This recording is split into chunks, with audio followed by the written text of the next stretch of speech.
नमस्कार दोस्तों, मेरे यूट्यूब चैनल आपका स्वागत है। आज मैं आपके लिए लाया हूँ एक मोटिवेशनल वीडियो। आइए शुरू करते हैं। एक शिष्य बहुत उदास रहता था।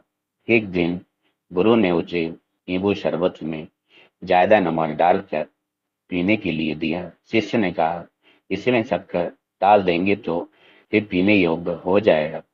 जाने अनजाने में हुई गलतियों को भूलकर हमें आगे बढ़ना चाहिए। अगर दुख देने वाली बातों पर ही टिके रहेंगे तो जीवन का दुख कभी भी दूर नहीं हो पाएगा। इसीलिए बुरी बातों पर नहीं, अच्छी बातों पर ध्यान देना चाहिए। इस संबंध में एक लोक कथा प्रचलित है जो इस प्रकार है।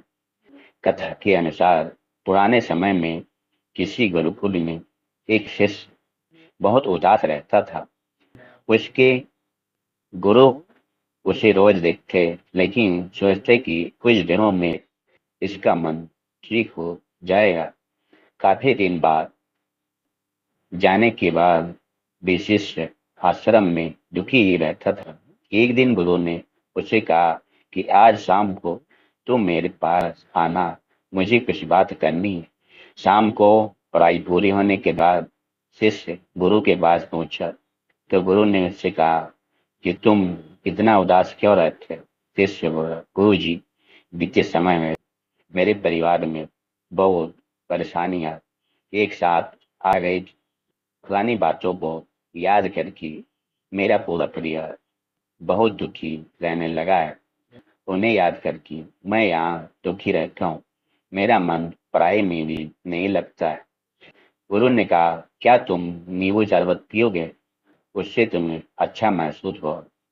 शरबत के लिए शिष्य मान गया। गुरु ने नींबू शरबत बनाया और जानबूझकर उसमें नमक ज्यादा डाल दिया। शिष्य ने जैसे ही थोड़ा सा शरबत पिया तो ज्यादा नमक की वजह से उसका मन बिगड़ गया। उसने गुरु जी कहा, गुरु जी, इसमें नमक बहुत ज्यादा हो गया।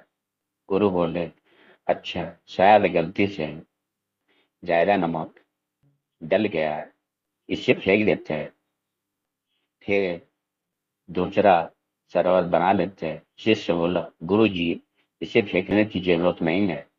इसमें थोड़ी शक्कर डाल देंगे तो मिठास से शरबत का खारापन कम हो जाएगा और हम इसे पी सकेंगे। गुरु बोले, बिल्कुल सही बात। ठीक इसी तरह जब हमारे जीवन में बुरा समय आता है तो हमें भी दुख देने वाली बातों को भूलकर जीवन के अच्छे अनुभवों पर ध्यान लगाना चाहिए। ऐसा करने से बुरे समय भी हमारे सोच सकारात्मक रहते हैं। अगर हम बीते समय की दुख देने वाली बातों पर ही टिके रहेंगे तो जीवन का दुख कभी खत्म ही नहीं होगा। इसीलिए सिर्फ अच्छी बातों पर ध्यान लगाना चाहिए। वीडियो को ऐसे